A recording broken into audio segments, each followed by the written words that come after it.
I present before you, brothers and sisters, Dr. Zakir Naik will speak on the topic, the purpose of creation.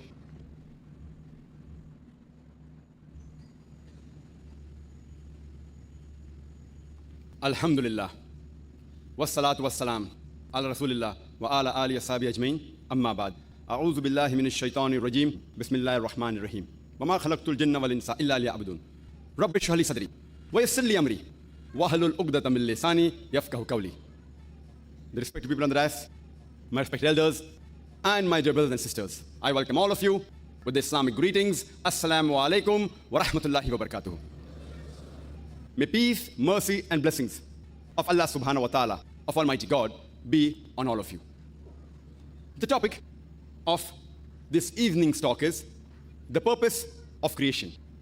This question, what is the purpose of creation, arises in the mind of every individual sometime or the other, irrespective whether he's rich or poor, king or pauper, black or white, yellow or brown, whether he lives in America or UK, whether he lives in India or Saudi Arabia. This question, sometime or the other, crops up in the mind of each and every individual. Why have we been created? Why are we here? What is our purpose in this world? And most of the human beings, they think that there has to be a supreme creator, that is Almighty God, and because of him we are here. However, there is a minority who do not believe in the existence of the creator, of Almighty God, and they assume that the full world has come into existence by chance. And we human beings too, we have come into being by chance. Suppose you see on the beach the footprints of a human being. Immediately, a logical person, he thinks that these footprints have been created by the walking of a person. A logical person will not assume that the footprints came into existence by chance, or the footprints came into existence by the waves coming on the beach, and when the waves went away, it created these footprints. A logical person will realize that these footprints have been created by a person. It had a purpose why it was created. This question, what is the purpose of creation, can be answered in two perspectives. Number one, from the perspective of the creator, that is Almighty God. And second, by the perspective of the creation, that is human being. The first perspective is the view of the creator Almighty God. What caused him to create the human being? What caused him to create this creation? And number two, from the perspective of the creation, that the human beings, that why were we created by Almighty God?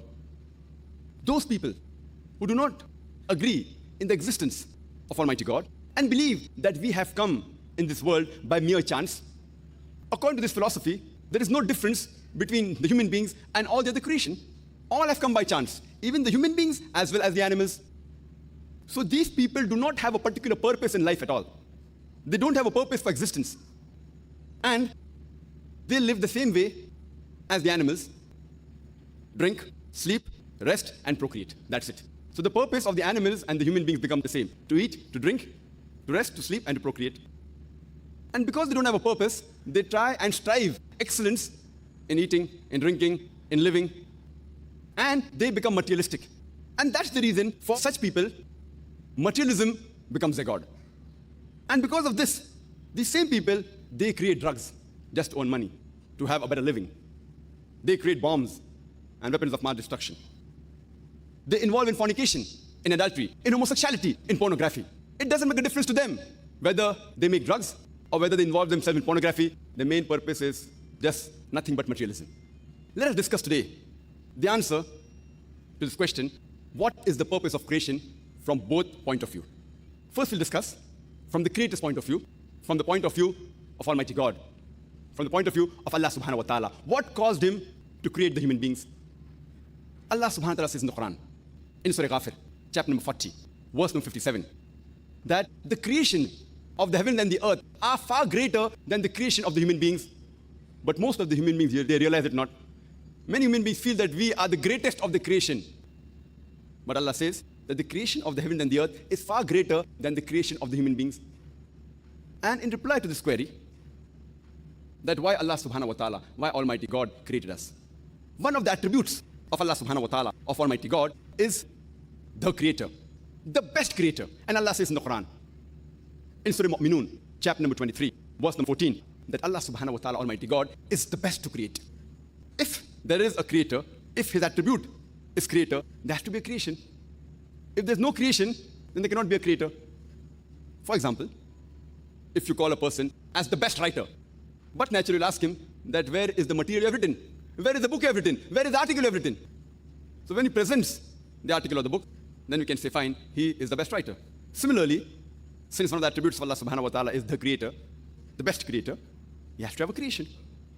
But that does not mean that Allah subhanahu wa ta'ala is dependent on his creation. Allah says in the Quran, in Surah Zumar, chapter number 39, verse number 62, that it is Allah subhanahu wa ta'ala who creates everything and he is independent of all his creation. He is not dependent on these things, but the creations are dependent on Allah subhanahu wa ta'ala. The Arabic word for create is khaliq, and to create, the Arabic word is khalaqa. Khalaqa can be divided into two types. One meaning of khalaq is to create something from something, which besides Allah subhanahu wa ta'ala, even we human beings and other creation can do. For example, a carpenter who creates a chair and a table with the help of wood and nails. But the wood has been obtained from the trees, which has not been created by the carpenter, not by human beings, but by Allah subhanahu wa ta'ala. The nails have been obtained from metal, which have been obtained from rock, which again is a creation of Allah subhanahu wa ta'ala. So all the creations done by human beings, they're dependent on basic elements, all of which have been created by Allah subhanahu wa ta'ala. So this type of creation, to create something from something, is a limited type of creation. The ultimate and the true creation is to create something from nothing. And this, no one besides Allah subhanahu wa ta'ala can do. To create something from nothing. This is the ultimate creation, which none of the creation can do except the uncreated Allah subhanahu wa ta'ala, who is the creator of all the creation. Since his attribute is the creator, there has to be creation. There are various attributes given in the Quran. For example, he's called as Ar-Rahman, Ar-Rahim, Ar-Ghafir, the merciful, the kind, the forgiver. The creation of the human beings is a unique creation. We human beings, we have a free will of our own. We can either obey our Creator Almighty God or we can disobey. It is a unique creation. And because we have this ability to either obey or disobey our Creator, we can even sin. We can sin. And only because the human beings can sin, can the quality of Allah subhanahu wa ta'ala as being the forgiver, being kind, being merciful, can be known. If human beings, if we did not have a free will, and if we had followed everything what Allah has commanded, there would be no difference between us and the angels. The angels are a creation of Allah subhanahu wa ta'ala who do not have a free will of their own. They obey each and every commandment of Allah subhanahu wa ta'ala because they don't have a free will of their own. But the human beings have a free will. And because of this free will, the mercy of Allah subhanahu wa ta'ala, the kindness of Allah subhanahu wa ta'ala, the forgiveness of Allah subhanahu wa ta'ala can be known. The other attribute of Allah subhanahu wa ta'ala that's given in the Quran is loving. And Allah subhanahu wa ta'ala says in several places in the Quran that He loves those people who trust in Him, those people who are patient, those who are righteous, those who are pious, those who are patient and perseverance, those who approach Him, and those who trust in Him. And Allah says in the Quran, in Surah Al-Imran, chapter number 3, verse number 31, He tells to the last and final messenger, Prophet Muhammad sallallahu alaihi wasallam, He tells him, that if you love Allah, follow me, and Allah will love you and forgive your sins. The Prophet has been commanded by the Creator Allah subhanahu wa ta'ala to tell the people that if you love Allah, you have to follow me, that is follow the Prophet. And Allah subhanahu wa ta'ala will love you and He will forgive your sins. And there's a hadith of Muhammad sallallahu alaihi wasallam mentioned in Tirmidhi and has been authenticated as Sahih by Sheikh Nasr al-Albani and is Sahih Tirmidhi, hadith number 3540, where our beloved Prophet Muhammad sallallahu alaihi wasallam, he says that if you ask Allah, Allah says, if you approach to me, I will answer you. And if you ask for forgiveness, I will forgive you. Even if your sins reach up to the cloud, I will forgive you. Even if your sins are as big as the complete earth, I will approach you in the same way with forgiveness as long as you ask for forgiveness and do not associate partners with me.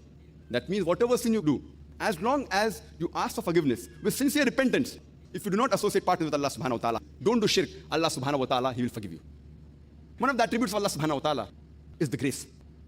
And the beloved Prophet Muhammad sallallahu alaihi wasallam said, it's mentioned in Sahih Muslim, volume number 4, hadith number 6765, where the Prophet said that do the right things, do the best deeds to the best of your ability and be happy. Do the right things to the best of your ability and be happy. For no one can enter Jannah only on the basis of his deeds. So one of the Sahabas asked that, what about you, Rasulullah? So the Prophet said, not even I. I cannot enter Jannah unless with the mercy of Allah subhanahu wa ta'ala and His grace. Unless His grace and mercy and His forgiveness envelop me, I cannot enter Jannah. So here we realize that without the grace of Allah subhanahu wa ta'ala, no one can enter Jannah. And Allah subhanahu wa ta'ala says in the Quran, in Surah Anam, chapter number 6, verse number 160, Allah says that if you do any good deeds, I will multiply it 10 times into your account. And if you do any evil deed, I will only count it as once. For Allah, He does not do anything wrong. So here we realize that if any good deed you do, Allah subhanahu wa ta'ala says in the Quran, He will multiply it minimum 10 times into your account. If you do any evil deed, He'll count as one. That means if everyone was accounted 1 point for his good deed and 1 point for the evil deed, without multiplication of the good deeds, not a single human being would have entered Jannah. It is the grace of Allah subhanahu wa ta'ala that He multiplies your good deeds and gives you multiple times more reward that you shall go to Jannah. That does not mean that deeds aren't important. Deeds are very important. But the grace is more important. Without the grace of Allah, you cannot enter Jannah. Allah multiplies, but your deeds also should be there. If your deeds, they don't even multiply. If your deeds are zero, and if you multiply it even a million times, it will be useless. So deeds are also important, but without the grace of Allah subhanahu wa ta'ala, no human being can enter paradise. So because of His quality attribute of being merciful, kind, forgiving, loving, and grace, all these are manifested in the Creator Allah subhanahu wa ta'ala. And one of the attributes is also supreme justice. And Allah subhanahu wa ta'ala, He has ilm ghaib. Before a person is born, He knows that after a person is born, whether he'll do good deeds or bad deeds, whether he'll listen to the commandments of Allah subhanahu wa ta'ala or will disobey. He knows. He even knows whether the person will go to Jahannam or Jannah, whether he'll go to hell or paradise. He knows. But if Allah subhanahu wa ta'ala, moment the person is born, or before he's born, He puts him in heaven, person who deserves heaven, and puts the person in hell who deserves hell, the people who have been put in heaven, they may not object. They may say, fine, alhamdulillah, we have been put into heaven, no problem. But surely those people who have been put in hell, they will object. That how come you haven't let us lead our life, and without a test, you have put us in hell? So because Allah subhanahu wa ta'ala is just, Allah says in the Quran, in Surah Nisa, chapter number 4, verse number 40, Allah subhanahu wa ta'ala is never unjust in the least degree. That's the reason Allah subhanahu wa ta'ala lets the people live in this world. And if you follow the commandments of Allah subhanahu wa ta'ala, you pass the test, otherwise you fail the test. And people may ask that one of the pillars of Iman, the last pillar, is Qadar, is destiny. And Allah says in the Quran, in Surah Sajda, chapter number 32, verse number 12, Allah says, all these people who will go to hell, on the day of judgment, they will never object to the justice of Allah subhanahu wa ta'ala. They will say, all the sinners, they will bow their head down and say, please forgive us. They will agree with the Lord. They will say, please give us one more chance so that we can go again in the world. And that time we will surely be believers. But Allah knows that even if He forgives them and puts them back into this world, but natural, He'll have to wash out their memory of what they have seen of the hell. Allah is sure that they'll again commit the same mistake.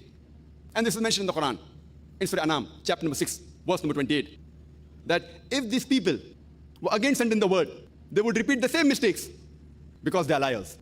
So Allah knows in His divine wisdom that these people, even if He sends them again, if the memory is washed out of what they've seen of the hell, they will do the same mistakes. But come to the question of Qadar. Qadar is the sixth pillar of Iman. That Allah subhanahu wa ta'ala, we Muslims believe that Allah writes the Qadar, He writes the destiny. And people may object. Many people ask this question, Muslims and non-Muslims alike, that if everything Allah has written in the destiny, that fine whether this person is going to do good or bad, whether they're going to commit a murder, or whether they're going to commit a rape, or whether they're going to rob, or whether they're going to do good deeds, whether they're going to go to hell or heaven, if everything is mentioned, then where is our choice? Who's to blame? If I commit a murder, Allah wrote in the Qadar, I'm going to commit a murder, and I commit a murder. Who's to blame? Allah is to blame. So why should I be put in hell? And this is a very logical question. The reply to this question is that we have to understand the concept of Qadar and destiny. That Allah subhanahu wa ta'ala has destined things, where a person is going to be born, in which condition he'll be born, when will he die, which land will he die. Allah says in the Quran in Surah Isra chapter 17 verse number 14 that whenever a child is born, the fatir is bound on his neck. The moment he's born, Allah knows everything what he's going to do. Good or bad, right or wrong, whether he's going to go to hell or heaven. But Allah subhanahu wa ta'ala has ilm ghaib. I'll give you an example. That suppose in a class, there's the teacher who teaches about 100 students for about 1 year. And before the examination, that teacher predicts that this student, he will come out first in class, first class first. This student, he'll get second class. That student will fail. Just an example, don't feel bad, brother. Now, After a few days, the examination takes place, and this student comes out first class first, this student gets second class, and that student fails. Now I'm asking you a question, can the student who failed, can you object to the teacher that because you predicted I'm going to fail, I have failed? Who's to blame, the teacher or the student? Who's to blame? The student. The teacher predicted this student, he plays hooky, he doesn't attend class, he sees movie, therefore he's going to fail. That student is okay, average. That student is very intelligent, does good, hard work. So teacher predicts in advance before the examination, this student get a first class first, this student second class, that student fail, and the student comes out first class first, second class, that student fails. But because the teacher predicted, that does not mean the teacher is to blame. The teacher has taught everyone correctly and equally. Similarly, Allah subhanahu wa ta'ala has ilm ghaib. He has knowledge of the future. Certain things they are destined. He has said that, okay, this person will be born in this land, on this particular date, he'll die in this land, in this particular date, etc. His surrounding, he'll be wealthy or whatever it is. But the choice is yours. For example, after you pass your 12th standard, you have a choice of becoming an engineer, or becoming a doctor, or becoming a lawyer. The choice is yours. You choose to become an engineer. So Allah already knows in advance that after you pass your standard 12, you will choose to become an engineer. He's written in advance. It is not because Allah has written that you are choosing. It is because you have chosen, Allah has written in advance. The choice is yours. But Allah knows your choice. For example, if you come at a crossroad, and there are 5 roads, road number 1, 2, 3, 4, 5. The choice is yours. You can either take road number 1, 2, 3, 4, 5. You choose road 2. It's already mentioned in advance in your destiny that you will choose road 2. It is not because Allah is writing that you're choosing. It is because you will be choosing that Allah has written in advance. So the choice is yours. You have a choice to earn your living, whether with good deeds, halal way, or with robbing, haram ways. The choice is yours. Now you rob. The choice was yours. But Allah knows in advance that this person, he would want easy money and he will rob. So Allah has written in advance that this particular person at the age of 25, he will rob. Who's to blame? You are to blame. But because Allah has ilm ghaib, he has written in advance. The choice is yours. Allah has given us human beings free will. You cannot blame Allah subhanahu wa ta'ala for your misdeeds. If you go to hell, it is because of your misdeeds. And if you go to Jannah, it is because of the grace of Allah subhanahu wa ta'ala. Now let's try and answer this question. The purpose of creation from a different angle, from the angle of the creation, from the perspective of the human being. That why have the human beings been created by Almighty God? And the reply to this question is given in the Quran, in Surah Araf, chapter number 7, verse number 172 and verse number 173. Allah says that He brought out from the loins of Adam's children, may peace be upon him, all the descendants, and asked them that, am I your Lord? And all said, we testify that you are our Lord. And Allah continues, lest on the day of judgment, they will say, we were unaware that you are our Lord. Or lest they may say that our ancestors, they worship somebody else, they did shirk, they associated partners, and we just followed them, so they are the liars, we should not be blamed. So Allah subhanahu wa ta'ala, before the human beings came in this world, Allah subhanahu wa ta'ala brought all the human beings from the loins of the children of Adam and asked them, who is the Lord? And all of them testified that there's one Allah subhanahu wa ta'ala and He's our Lord. And now is our test in this world. Allah says in the Quran, and I start my talk by quoting the verse of the Quran from Surah Dhariyat, chapter number 51, verse number 56. Allah says that we have created the jinn and the men not but to worship me. وَمَا خَلَقْتُ الْجِنَّ وَالْإِنسَ إِلَّا لِيَعْبُدُونَ. That we have created the jinn and the men not but to worship me. The purpose of creation of the human beings and the jinn is to worship Allah subhanahu wa ta'ala. Now this word worship, if you analyze this English word, it is derived from the old English, Skype, which means to honor. And if you read the new Living Webster's Encyclopedic Dictionary, it says that worship means act of devotion, honoring the deity. Devotional acts, honoring the deity. And if you translate into Arabic, the Arabic word is ibadah. وَمَا خَلَقْتُ الْجِنَّ وَالْإِنسَ إِلَّا لِيَعْبُدُونَ. The Arabic word for worship is ibadah. It is derived from the root word abd, which means a slave. And it is the duty of the slave to be obedient to all the wills and wishes of the master. So ibadah means total submission to the will of the creator, Allah subhanahu wa ta'ala. Ibadah means total submission to the will and wishes of the creator, Allah subhanahu wa ta'ala. And further, if you analyze that, even one of the forms of worship, as mentioned in the English dictionary, is glorification. As Allah says in the Quran, in Surah An-Nasr, chapter number 110, verse number 3, Allah says, إِذَا جَاءَ نَصْرُ اللَّهِ وَالْفَتْحُ وَرَأَيْتَ النَّاسَ يَدْخُلُونَ فِي دِينِ اللَّهِ أَفْوَاجًا فَسَبِّحْ بِحَمْدِ رَبِّكَ وَاسْتَغْفِرْهُ إِنَّهُ كَانَ تَوَّابًا. That means glorify the praises of the Lord. Glorify the praises of the Lord. So one form of worship is glorification of the creator of Allah subhanahu wa ta'ala. And one may ask that why does Allah subhanahu wa ta'ala require the human beings to glorify Him?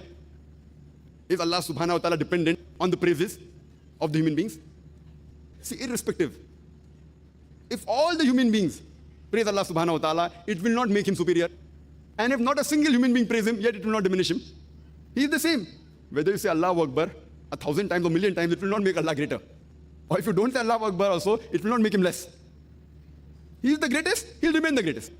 And Allah says in the Quran, in Surah Fatir, chapter 35, verse 15, that Allah subhanahu wa ta'ala doesn't require the human beings. It is we who require him. It is the human beings who require him, and he is worthy of all praises. And Allah subhanahu wa ta'ala does not require creation. It is the creation who require Allah subhanahu wa ta'ala, and he is worthy of all praises. So the question is, why does he require us to praise him? The reason is, it is for our own benefit. Because it is a human tendency that if we praise a person, if a person is famous, we tend to follow his advice. For example, if your mother is suffering from a heart problem, and there are two options. The one option who you have is the best doctor in the world. Number one, very famous, everyone knows him. Number one. Other person is just a plain MBBS doctor. And you have the option of going to any of them. Both are giving free treatment. Who will you go to? But naturally, you go to the one who's very famous, number one in the world, the heart specialist. And whatever advice he gives you, because he's world famous, and you even acknowledge him to be the greatest amongst all the doctors, you will follow his advice. That is the reason when we praise Allah subhanahu wa ta'ala and call him, he's the greatest, he's the most merciful, he's the most kind. The moment we praise him, whatever advice he has given us in the last and final revelation, the glorious Quran, or whatever advice he has given us through his messengers, and the last and final messenger, Prophet Muhammad sallallahu alaihi wasallam, we will follow it. So the reason we praise him is not for the benefit of Allah subhanahu wa ta'ala. He does not require praises. It is for our own benefit. The moment we praise him, oh, he's the greatest, he's the most wise. Okay, he's telling you not to have alcohol. Then you stop having alcohol. The moment you agree that he's the most wise, he's the greatest, he's the most merciful, immediately whatever advice he gives you, it is human tendency, we follow the advice of the person who's the greatest. So that's the reason we praise him for our own benefit. And that's the reason Allah subhanahu wa ta'ala says in the Quran, in Surah Taha, chapter number 20, verse number 14, that verily, I am Allah subhanahu wa ta'ala, I am Allah, and there's no God besides me. So remember me regularly and offer prayer regularly. Allah is guiding. That offer prayer regularly. Because today in the world there are so many evils, so many distractions, we tend to deviate. This salah is a sort of programming towards righteousness. This form of worship is a programming towards righteousness. We are getting programmed. As the doctor says, that for a healthy body, you require minimum 3 meals a day. So for a pure soul, for a healthy soul, you require minimum 5 times salah. So all forms of worship are benefit for us. Allah says in the Quran, in Surah Baqarah, chapter number 2, verse number 183, that fasting has been prescribed to you as it was prescribed to those who came before you, so that you may learn self-restraint. Why do we fast? So that we learn self-restraint. And today, the psychology they tell us that if you can control your hunger, you can control almost all your desires. So when we fast, we abstain from food, drink, from dawn to sunset. If we can control our hunger, we can control almost all your desires. So by fasting, we are worshipping Allah subhanahu wa ta'ala. But who's benefiting? Not Allah. We are benefiting. We are learning to control our desires. And Allah says in the Quran, in Surah Ma'idah, chapter number 5, verse number 90, Ya ayyuhal lazina amanu, O you who believe, innamal khamru wal maisuru, most certainly intoxicants and gambling, wal anzabu wal azlamu, dedication of stones, divination of arrows, rujtum min amali shaitan, these are Satan's handiwork. Fajtanibu lakum tuflihun. Abstain from this handiwork that you may prosper. Here we are being guided by Allah subhanahu wa ta'ala, that, O you believe, most certainly intoxicants, gambling, dedication of stones, that idol worship, divination of arrows, that is fortune telling, these are Satan's handiwork. Abstain from it that you may prosper. And Allah says in the next verse, in Surah Ma'idah, chapter number 5, verse number 91, that Satan, he creates enmity and hatred between the human beings through intoxicants and gambling. And this takes you away from the remembrance of Allah subhanahu wa ta'ala. So Allah is guiding you. When you offer salah, or when you read the Quran, that's a form of worship. When you offer salah, form of worship, you are getting guided. That stay away from intoxicants, from gambling. It is the Satan who uses this to create enmity between the human beings. And this will take you away from remembrance of Allah subhanahu wa ta'ala. All forms of worship, any act, any commandment that you follow of Allah subhanahu wa ta'ala is a form of worship. Any commandment of Allah subhanahu wa ta'ala a human being follows, it's a form of worship. As long as you do it in the right way. There are two things, there are two criteria required. Number one is that you should do it only for the pleasure of Allah subhanahu wa ta'ala and not for your own glorification or praising your own self. Any act you do, you should do it for the pleasure of Allah subhanahu wa ta'ala. Whatever Allah commands you, do it for His pleasure, not for glorification, not for praise, not for becoming famous. Criteria number one. Criteria number two, that it should be done the way Allah and His messenger have commanded you. Whatever Allah has asked you, do it the way Allah has asked you to do or the way His messenger has asked you to do. If you do it in any other way, that's not called worship. So do it for the sake of Allah subhanahu wa ta'ala, follow His commandments and the commandment of the Prophet. But the way Allah and His Prophet have told you. If you do it any other way, then it is not correct. And it's mentioned in the hadith of the Prophet Muhammad sallallahu alaihi wasallam in Sahih Muslim, volume number 2, hadith number 1885, where the Prophet Muhammad sallallahu alaihi wasallam said that the worst of all the affairs is innovation in the religion, innovation in deen. It is a curse, and the innovation in the deen will take you to hellfire. Means the worst of all the affairs is bidah in deen, innovation in deen. And this is a curse and will take you towards hellfire. So whatever you do worship, there's a general rule that all types of worship is prohibited except the type which is mentioned in the Quran and the Sahih Hadith. The type which has been mentioned by Allah and His Rasul. Any other type of worship is prohibited. It is forbidden except that type of worship which has been described in the Quran and described in the Sahih Hadith of Muhammad sallallahu alaihi wasallam. So further, if we analyze that the purpose of the creation of the human being is to worship Allah subhanahu wa ta'ala. And when we worship Him, we benefit. It helps us. And there's a misconception that Islam is a new religion which came into existence 1400 years ago. And Prophet Muhammad, peace be upon him, is the founder of this religion of Islam. In fact, Islam is there since time immemorial, since man set foot on this earth. And Prophet Muhammad, peace be upon him, is not the founder of this religion. He is the last and final messenger of Allah subhanahu wa ta'ala. There were several messengers that came, as Allah says in the Quran, in Surah Fatir, chapter 35, verse 24, وَإِم مِّن أُمَّةٍ إِلَّا خَلَا فِيهَا نَذِيرٌ. There is not a nation or a tribe to whom we have not sent a warner or a guide. Allah says in Surah Ra'd, chapter number 13, verse number 7, وَلِكُلِّ قَوْمٍ هَادٍ. And to every people has a warner been sent. There are more than 25 messengers mentioned by name in the Quran. Adam, Noah, Abraham, Moses, Jesus, Muhammad, peace be upon them all. All of them were messengers of Allah subhanahu wa ta'ala, and all of them, they were Muslims. Muslim is a person who submits his will to Allah subhanahu wa ta'ala. And Islam is a word which comes from the root word salam, which means peace, or from salima, or silm, which means to submit your will to Almighty God. So Islam in short means peace acquired by submitting your will to Allah subhanahu wa ta'ala, to Almighty God, the Creator. All the messengers, they brought the same message. And anyone who submits his will to the Creator Allah subhanahu wa ta'ala, he is called as a Muslim. Quran says in Surah Al-Imran, chapter number 3, verse number 52, that Isa alayhi salam, Jesus Christ, peace be upon him, he was a Muslim. Allah says in the Quran, in Surah Al-Imran, chapter number 3, verse number 67, that Abraham was not a Jew or a Christian, but he was a Muslim. And since our Creator is one, humankind is one, even the religion should be one. That's the reason Allah says in the Quran, in Surah Al-Imran, chapter number 3, verse number 19, Inna Dina Indallahi al-Islam. The only religion acceptable in the sight of Allah subhanahu wa ta'ala, it is Islam, which is peace acquired by submitting your will to Allah subhanahu wa ta'ala.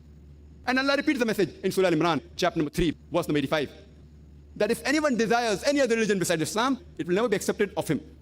And in the Akhirah, he will be among the losers. Since our Creator is one, humankind is one, the religion is also one, and all the prophets teach the same message of submitting your will to Almighty God, worshipping Him alone and no one else. And Allah says in the Quran, in Surah Bayyana, chapter number 98, verse number 7, that those who have faith and do righteous deeds, they are the best of creation. Here Allah subhanahu wa ta'ala calls the human beings the best of creation. The greatest, there are many greater creation like the heaven, the earth, but the best of creation is the human being because we have a free will. And if with that free will, we obey the commandment of Allah subhanahu wa ta'ala, we reach the best of creation, highest. We are better even than the angels because angels don't have a free will. Human beings have a free will, and then if you obey the commandment, we become superior to the angels. But if you don't obey His commandments, we become the brothers of the Satan.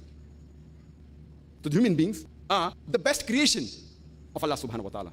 And the gravest sin that is described in the Quran, in Surah Nisa, chapter number 4, verse number 48, that Allah subhanahu wa ta'ala will forgive any sin. Allah subhanahu wa ta'ala, if He pleases, He will forgive any sin. But the sin of shirk, He'll never forgive. Allah repeats the message in Surah Nisa, chapter number 4, verse number 116, that Allah subhanahu wa ta'ala, if He pleases, He will forgive any sin. But the sin of associating partners with Him, He shall never forgive. The greatest sin for the human being is associating partners with Allah subhanahu wa ta'ala, worshipping anyone besides the one true God, Allah subhanahu wa ta'ala. And one of the qualities of Allah subhanahu wa ta'ala is love. And as I mentioned, that Allah subhanahu wa ta'ala, He loves His creation. And because He loves us, with His grace, He has given us all this ni'mah. All the ni'mah that is given us, the air that we breathe, the water that we drink, all the facilities that Allah has given us, because He loves us. And those who obey His commandments, He has prepared a place for us in paradise, in the next life also. This is because of His love. The beloved Prophet Muhammad sallallahu alaihi wasallam said, it's mentioned in Sahih Muslim, volume number 1, hadith number 67, that that person has tasted the sweetness of the faith. Those who do 3 things. Number 1, those who love those who love Allah and His Messenger more than everyone in the world. Number two, those who love human beings or those who love people for the sake of Allah subhanahu wa ta'ala. And number three, those who hate to go back to disbelief from where Allah saved them and they don't want to go to the hellfire. So these people who do these three things, according to the hadith of Muhammad sallallahu alaihi wasallam, they have tasted the true sweetness of faith. And as Allah mentioned in the Quran, in Surah Al-Imran, chapter number 3, verse number 31, the Prophet is commanded to say that all those who love Allah, follow me, for Allah will love you and Allah will forgive you. Now if we analyze that we human beings, we too love the other human beings. We love our parents, our father and mother, we love our wives, we love our children. And the reason we love them basically is because these people, these human beings, have done certain favor on us. For example, we love our mother because she bore us in a womb for 9 months. She took care of us in childhood. She brought us up. We love our brothers. Either they have given us something or we want something from them. We love the human beings. So in that context, if we calculate the favors Allah has done on us, Allah says in the Quran, in Surah Ibrahim, chapter number 14, verse number 34, that if you count the favors of Allah subhanahu wa ta'ala, you will not be able to add them up. So imagine if we love our parents for the few things they've given us, how much we love Allah subhanahu wa ta'ala. And the love differs. We human beings, we will love animals. We love human beings also. But the love of the animals that the human beings have is different, on a different level, as compared to the love that we have for the human beings. Similarly, the love for Allah subhanahu wa ta'ala is on a different level as compared to the love we have for the human beings. It is far superior. It is far more on a higher platter. It is mentioned in the Quran, in Surah Fatiha, chapter number 1, verse number 5. Iyaka na'budu wa iyaka nasta'in. Thee alone we worship, thee alone we ask for help. We have to only worship Him and no one else. Allah says in Surah Ghafir, chapter number 40, verse number 60. You ask me and I will answer your prayer. Allah says in Surah Baqarah, chapter number 2, verse number 186. O Messenger, when they ask you about me, tell them I am near to them and I will answer their prayers. So all worship should only be done to Allah subhanahu wa ta'ala and no one else. He is the only one who deserves the worship and no one else. Now let us analyze the purpose of creation from another perspective. From the perspective of human beings, that what is the purpose of existence in this world? God created us. We came in this world. What is our requirement? What is our purpose of existence? And Allah gives the reply. In Surah Mulk, chapter number 67, verse number 2. Allah says, Allazi khalaqal mauta wal hayata. It's Allah who has created death and life to test which of you is good in deeds. Allah has created death and life to test which of you is good in deeds. And Allah says in the Quran, in Surah Al-Imran, chapter number 3, verse number 185, Allah says, Kullu nafsin zaikatul maut. Every soul shall have a taste of death. But the final recompense will be on the day of judgment. And anyone who has been saved from the fire and enters the garden, he would have achieved the objective of this world. For this world is nothing but mere chattels of deception. That means this life of ours in this world is a test for the hereafter. If we obey the commandments of Allah subhanahu wa ta'ala, in the next life, we'll get paradise. If we don't obey, we will not get paradise, we'll go to hell. So this life, the purpose of existence, as Allah says, is the test for the hereafter. And Allah says in the Quran, in Surah Ankabut, chapter number 29, verse number 2, that do you think just by saying we believe, we will let you go? We will surely test you. I mean, if you just say, I believe in Allah, I am a Muslim, I am a Mu'min, do you think Allah will let you go? Finish, your test is over. Allah says, don't you think we will test you? Just by saying I am a Muslim, just by saying you are a believer, just by saying I submit my will to Almighty God, you will not go scot-free. Allah will surely test you. And Allah says in the Quran, in Surah Baqarah, chapter number 2, verse number 155, that surely we will test you with fear and hunger, with loss of your lives and of the goods, and what you have accumulated in your life, and give glad tidings to those who are patient. Allah says He'll test everyone, either with fear or with hunger, or with loss of life, or with goods, or the wealth they've accumulated. Allah will test you. And Allah tests different people in different ways. And Allah says in the Quran, in Surah Anam, chapter number 6, verse number 165, Allah says that He has given more sustenance to some of the human beings over the other. With some of the human beings, Allah subhanahu wa ta'ala has given more sustenance as compared to the other. Allah says this in Surah Nahl, chapter number 16, verse number 71, that He has favored some of the human beings over others in sustenance. Allah repeats this message in Surah Anam, chapter number 6, verse number 165, that Allah subhanahu wa ta'ala has given more gifts to some of the individuals, and based on what He has given you, He will test you.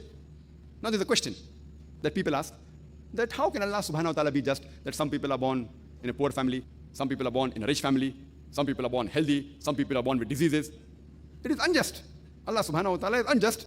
How can he make the differentiation between different human beings? We come to know that this world has life and death. There is health and disease. There is wealth and poverty. All these are tests. And Allah says in the Quran, in Surah Anfal, chapter number 8, verse number 28, Allah says that surely your wealth and your progeny, your children, are a test for you. And Allah says in chapter number 63, verse number 9, that let not the wealth and your children deviate you from the remembrance of Allah subhanahu wa ta'ala. Allah subhanahu wa ta'ala tests different people in different way. One of the best deeds you ask anyone, that what are the good deeds? And the good deeds that all human beings, whether they believe in God or not, they'll say, the good deeds are charity, it is contentment. Charity will be there amongst the few that he names. So how can Almighty God test whether some people are charitable or not? If all the people have the same wealth, then where is the question of the test? The test will only take place if some people are poor and some people are rich. So Allah subhanahu wa ta'ala tests people in different ways. Maybe some people are born in a rich family, they have a lot of wealth. Some people are born poor. But the person who is rich, according to the Islamic Sharia, one of the pillars of Islam is zakat. That's every rich person who has a saving of more than the nisab level, 85 grams of gold, he or she should give 2.5% of that saving every lunar year in charity. The person may be a millionaire, maybe a billionaire. He may give the required amount, then he will get passing marks. He may not give the complete amount, he may give portion, small portion, maybe 20% of what is required to give. A part of what is required to give. He will fail. Some people may not give zakat at all. Absolutely fail. The poor person, he does not have to give zakat at all, he gets full marks. But we human beings, we say, oh, bichara admi, poor man. You know, so much problems he has in his life. And we look up to the person who's rich. Our beloved Prophet said that it is more difficult for a rich man to enter Jannah than a poor man. But as the Quran says, in Surah Anfal chapter 8, verse 28, that the wealth is a test for you. It's a test. We are fools that we think, okay, this person is rich. Allah has blessed him. It's a test. If he doesn't use the blessing which Allah has given him, it's a blessing. But the chances of him failing the test is very high. For example, in one of the question papers, which came last year, or 2 years before, in 2002, a very difficult question came. And most of the students could not reply. Next year, that question does not appear. It would be foolish for us to say, oh, how sad this question did not come. You should be happy. It did not come. So wealth is a test. So those people who don't have wealth, it is actually easier for them to go to Jannah than a rich man. So Allah tests different people in different ways. Therefore Allah says that let not your wealth deviate you from the remembrance of Allah subhanahu wa ta'ala. It's a test for him. The other test, it is contentment. It's contentment. And our beloved Prophet Muhammad said, it's mentioned in Sahih Bukhari, volume number 8, hadith number 447. The Prophet said that even if a person owns a valley of gold, he would want to have another. Even if a person owns a valley of gold, he would want to own another valley of gold. And the maximum he can take in his mouth is the dirt of the grave. However rich he is, let him be the richest man in the world. The person would want to crave for more wealth. A person is not content. Most of the human beings aren't content. Allah says in the Quran, in Surah Nisa, chapter number 4, verse number 32, that do not ask from Allah subhanahu wa ta'ala that which Allah has favored other people. We say, no, Allah subhanahu wa ta'ala, you have given him so much wealth, you have given him such a good, beautiful car. Don't ask from Allah what Allah has favored others with. It will be lost for you. And our beloved Prophet Muhammad said, it's mentioned in Sahih Bukhari, volume number 4. Our beloved Prophet said that look at those people who are less fortunate than you. Don't look at those people who are more fortunate than you, lest it will divert you from the remembrance of Allah subhanahu wa ta'ala, lest you may be ungrateful to your Lord. So Prophet said, look at those who are less fortunate. Then you say, okay, fine. The person, he doesn't have a car. At least have a small car, Maruti car. Don't look at a person having a Mercedes. Oh, why don't I have a Mercedes? The person doesn't have a car. At least Allah has given me a car. You'll be thankful to Allah. The moment you compare yourself with the person who has a Mercedes, oh, why hasn't Allah given me a Mercedes? So look at those people who are less fortunate. It will help you to remember Allah subhanahu wa ta'ala. And this is human nature. And there's a saying that there was a man who complained because he had no shoes. Until he saw a man who had no feet. A person used to complain, I've got no shoes. Complain to Allah, I've got no shoes. Until he saw a man who had no feet. Then he's thanking Allah subhanahu wa ta'ala, at least I have feet. So contentment is a test. Our beloved Prophet Muhammad said, it's mentioned in Sahih Bukhari, volume number 8, that the real wealth is contentment. It is not property. The real true wealth is contentment. Being satisfied. Whatever you have, you say, Alhamdulillah. Praise be to Allah. That is the true moment. That's the true believer. That's the true Muslim. Contentment. Well, people ask, that how come Allah subhanahu wa ta'ala has created some people who are born healthy? He makes some people born healthy. Some people are born with diseases. Maybe congenital disease, heart disease. Some are born handicapped. So is Allah unjust? Allah says in the Quran, in Surah Nisa, chapter 4, verse 40, Allah subhanahu wa ta'ala is never unjust in the least degree. This is a test. Allah tests different people in different ways. Maybe it's possible the children that are born, they are masoom, they are sinless. It's not their fault at all. But as the Quran says in Surah Anfal, chapter number 8, verse number 28, that your wealth and your children are a test for you. And Allah repeats the message in chapter 63, verse number 9, that do not let your wealth and your children deviate from the remembrance of Allah subhanahu wa ta'ala. So it may be possible that it's a test for the parents. It's a test for the parents. There may be occasion, whenever any calamity comes on any individual, it is either a test or it's a punishment.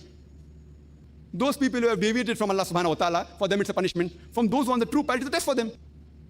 Maybe the parents are very good Muslims, offering 5 times salah, may have given the zakat, may have gone for hajj, may be fasting the month of Ramadan. Now Allah gives them a child who has congenital heart disease. The true Muslim, a true mu'min will say, Alhamdulillah, thank you Allah subhanahu wa ta'ala. Allah is testing them. A person who's ungrateful or may not be able to pass the difficult test will say, oh why? He will start cribbing. He'll complain to Allah subhanahu wa ta'ala, why did Allah give me a child who's handicapped, who has congenital heart disease? And more difficult the test, more higher is the reward. More difficult is the test, more higher is the reward. For example, if you sit for a BA degree examination, if you pass, you're a graduate. BA, graduate in arts. But if you pass an MBBS examination, besides being a graduate, you get a doctor in front of your name, doctor. But to pass MBBS examination is multiple times more difficult than to pass a BA examination. So more difficult the test, more higher is the reward. So maybe Allah subhanahu wa ta'ala wants to give those parents not Jannah but Jannat Firdaus. So even though they're pious, Allah wants to give them a higher reward. And that is the reason our beloved Prophet Muhammad sallallahu alaihi wasallam said, it's mentioned in Sunnah Tirmidhi, when a person asked that who had the maximum test in this world? The Prophet replied that all the Anbiyas, all the prophets of Allah subhanahu wa ta'ala, they had the most difficult test. After that, those who were closest to them, those who are like the prophets. After that, those who are like them. And more higher is the faith of a person, more difficult is the test. I mean, more taqwa a person has, Allah gives you a difficult test. See, you took admission into MBBS because you got high marks in 12th standard. High? So more difficult test.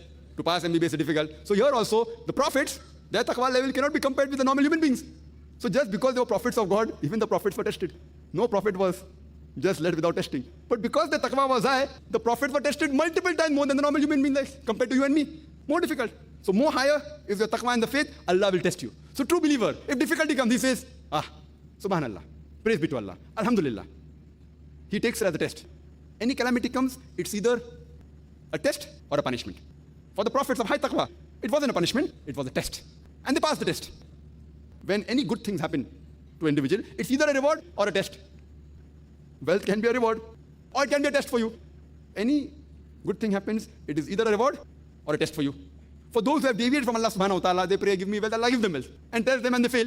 So in this world, they get what they want, luxury, but in the akhirah, it's nothing but loss. Charity is the test, contentment is the test. The children are a test. Many times, we human beings, we complain to Allah subhanahu wa ta'ala, we are praying to Allah subhanahu wa ta'ala, why doesn't Allah answer our prayer? Allah says in the Quran, you ask me and I will answer your prayer. But here I'm praying every day, Allah is not answering. It's not contradictory. Allah says, you pray to me and I answer your prayer. But we find many times we pray but nothing happens. Allah says in the Quran in Surah Baqarah, chapter number 2, verse number 216, you may like a thing which is not good for you. And you may hate a thing which is good for you. You know not, but Allah knows. For example, there is a young boy, about 20 years old, he's praying, Ya Allah subhanahu wa ta'ala, give me a BMW. I don't know whether they are aware of BMW motorcycle. I want a BMW motorcycle, very fast motorcycle. Praying, prayer is not answered. Maybe Allah knows that if Allah would have given him a motorcycle, he would have had an accident and he would have fractured his leg, he would have become handicapped. So, actually Allah subhanahu wa ta'ala, by not answering his prayer, he's answering his prayer. By not answering his prayer, Allah is answering his prayer. By not giving him a motorcycle because he's a good banda, he's a good person. He's asking for things which is not good for him. I know he doesn't know. So Allah doesn't give. So by not answering, Allah is answering. And many a time people, like Allah says in Surah Baqarah, chapter 2, verse number 15 and 16 about hypocrites, he says that Allah gives them rope so that they go to and fro. You ask wealth, Allah gives them wealth. There are many people who associate partners with Allah. They ask, I want wealth, Allah gives them wealth. It is nothing but a test for them and they are digging their own graves. So we should never despair. Allah is there. Always have faith in Allah subhanahu wa ta'ala. That's the reason suicide is haram in the Quran. It's mentioned in Surah Nisa chapter 4. That kill not yourself. Kill not yourself because Allah is most forgiving. He's there. If you have faith in Him, the moment a person commits suicide, it is as though he's ungrateful. He says, Almighty God has given me so much trouble. He is unjust. It's not worth living and ends his life. Allah says in the Quran, in Surah Baqarah, chapter number 2, verse number 286, which is the last verse of Surah Baqarah, that Allah subhanahu wa ta'ala does not lay a burden on anyone greater than what he can bear. Allah does not lay a burden on anyone greater than what he can bear. This is the first part of the verse. The next part of the verse continues, and then we make a dua. Ya Allah subhanahu wa ta'ala, lay not on us a burden greater than we can bear. In the first part of the verse, when Allah has already promised that He will not lay a burden greater than what we can bear, then why do we have to pray, oh Lord, lay not on us a burden greater than we can bear? Because why? We dig our own grave. We lay a burden greater than what we can bear. We are the cause. We ask, give me wealth, Allah gives wealth. So we are praying to Allah subhanahu wa ta'ala, make not us the cause to lay a burden on ourselves greater than we can bear. So we should always have faith in Allah subhanahu wa ta'ala and worship Him alone. He is the creator. Our purpose of existence is to worship Allah subhanahu wa ta'ala and no one else. This life is a test for the hereafter. Obey His commandments and be satisfied. Whatever test He gives you, a true moment is thankful to Allah subhanahu wa ta'ala. Normally we complain, we don't have this, we don't have this. The most important thing for living is what? Someone tells food, someone says water. Most important is air. If you don't have air, for a few minutes you will die. How many of us, have you ever thanked Allah subhanahu wa ta'ala, thank you for the air you have given us? How many of us have done that? How many of us, do we realize, free mein milta hai to kya? We should reflect on the signs of Allah subhanahu wa ta'ala and all the ni'mah He has given us. Now coming to the last perspective. That why did Allah subhanahu wa ta'ala create this world? What is the purpose of this world? Allah says in the Quran, in Surah Ibrahim, chapter number 14, verse number 32 and 33, that Allah subhanahu wa ta'ala has created the heaven and the earth and let water come from the sky. With it, He has given fruits. He has caused the ship to sail with the commandment of Allah subhanahu wa ta'ala. He has caused rivers to flow for the human beings. He has made the sun and the moon for you. He has made the night and the day for you. So all these creation in the world are for the human beings. The full world Allah has created is for the human beings. And it is our duty that we have to thank Allah subhanahu wa ta'ala for all these ni'mah. And besides thanking, it's our duty that we take care of these things. That's the reason Allah subhanahu wa ta'ala has created animals. But killing animals, it is prohibited. Killing animals is prohibited. It's mentioned hadith of Muhammad sallallahu alaihi wasallam that do not kill animals for target practice. Yes, for food amongst the halal animal which Allah has given permission, that you can have, with the way Allah has showed you and the Prophet has showed us. But for target practice, and we find many people, they want to conquer these ni'mah. They do target practice and they want to put the head of the animal in the drawing room. Allah has created the mountains. We want to conquer the mountains, go on Mount Everest. How many people die every year in trying to climb the Mount Everest? We want to conquer it. We don't thank Allah subhanahu wa ta'ala for the ni'mah. Even though Allah subhanahu wa ta'ala says in the Quran, the camels have been created for you to carry load. But even though they have been created for you, we have to love them, we have to respect them. There are several Sahih hadith, several.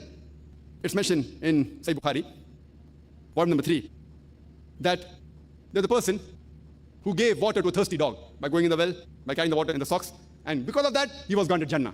There's another hadith in Sahih Bukhari, volume number 4, that there was a prostitute, just because she gave water to a thirsty dog, she was granted Jannah. And the Sahaba asked, that do we get reward even for giving water to a dog? He said, yes, why not? Imagine the animal which is prohibited to come in our house.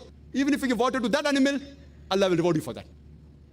And there's a hadith that once an old lady, she tied a cat and did not give it food. So Allah put her in hell, that why did she tie and did not give her food? At least you should have let it go free. She would have fed on the rodents. And that poster is there in one of the posters that is in the exhibition. So we have to even love and take care of the animals. Even the vegetations. We can eat them for a requirement, but not unnecessary. Kill the plants. Even in war, our Prophet Muhammad said that do not chop down trees, do not burn the crops. So all these are the creations of Allah subhanahu wa ta'ala. And Allah says in the Quran, in Surah Adiyat, chapter number 100, Allah says, Allah takes an oath of the steeds of war. The horses that run for war. Allah is taking oath and saying, Allah continues, verse number 1, 2, 3, 4. Allah says that these horses, sparks come out of their hooves. Clouds of dust they raise. They enter the enemy. Describing that Allah is taking an oath of these horses, the steeds of war. They are without any fear, just because their master commands them, the person who's the horse rider. For the sake of the master, they enter into the enemy. There are swords, there are weapons. Irrespective whether there are weapons, the steed keeps on going because he wants to obey the master. Allah is taking oath of this horse. And in the ending he says, but man is ungrateful. That means the horse, to obey the master, it is ready to die. It is ready to get itself killed. Just because the master says go, it goes. Whether there's the enemy, whether there's sword, whether there's a weapon, whether they're going towards their death, because of the master. But human beings are very ungrateful. That's the reason it's the duty of every human being to reflect on the purpose of creation. That why have we been created? Allah subhanahu wa ta'ala, He's the creator. He's merciful. He's kind. He's forgiving. He's just. It's the duty of every human being that you should worship Allah subhanahu wa ta'ala. Worship Him and no one else. And this life, you have to remember, is a test for the hereafter. If we follow His commandments, we shall go to Jannah. If we don't, we shall fail this test and go to Jahannam. And we have to take care of the ni'mah Allah has given us. I'd like to end my talk by giving the quotation of the glorious Quran from Surah Al-Imran, chapter number 3, verse number 110, which says, Kuntum khaira ummatin ukhrijat lin-nas. O ye Muslims, ye are the best of people evolved for mankind. We are called as khaira ummah, the best of people. Whenever there is honor, it is always for the responsibility. There is no honor without responsibility. The responsibility is mentioned in the same verse, and Allah continues, Ta'miruna bil ma'rufi wa tanhauna 'anil munkar wa tu'minuna billah, because we enjoin what is good and we forbid what is wrong and we believe in Allah. It's the duty of every Muslim that whatever he knows, if you know the purpose of creation, you have to tell it to the others. Why were we created? We should worship no one but Allah subhanahu wa ta'ala. This life is the test for the hereafter. Invite people to the truth, exhort them to the truth, Ta'miruna bil ma'rufi wa tanhauna 'anil munkar, and enjoin them towards the good and prevent them from going towards the wrong. It's the duty of every Muslim. Dawah is compulsory. If we do not enjoin what is good and we do not prevent people from going towards the wrong, we aren't fit to be called as Muslims. We aren't fit to be called as khaira ummah, the best of people. I'd like to end my talk with the quotation of the Quran from Surah Nahl, chapter 16, verse 125, which says, Udu ila sabili rabbika bil hikmah wal mawzat al hasana wajadil billati hasan. Invite all to the way of thy Lord with wisdom and beautiful preaching, and argue with them and reason with them in the ways that are best and most gracious. Wa akhir dawana alhamdulillahi rabbil alamin.